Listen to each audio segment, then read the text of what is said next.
कहवा में तुलसी के नैहर, कहवा में सासुर हो।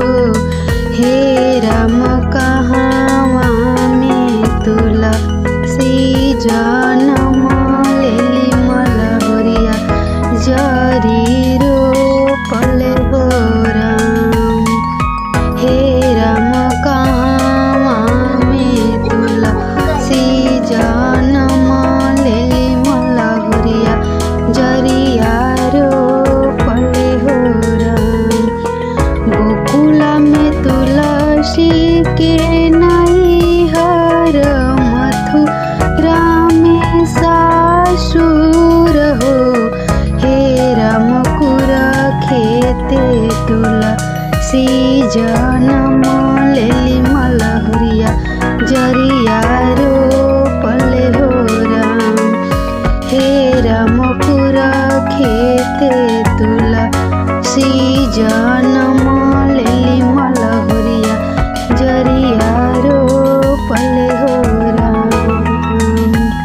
तुलसी हमार सुकवार होई, आंगन के सिंगार होई हो।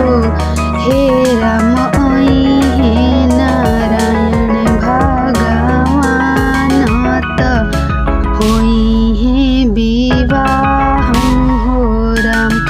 हे राम अइहे नारायण भगवान त होइहे बिहान हो राम। तुलसी के अपना मनाइले हब, चुनरी पेन्हाई दे हब हो।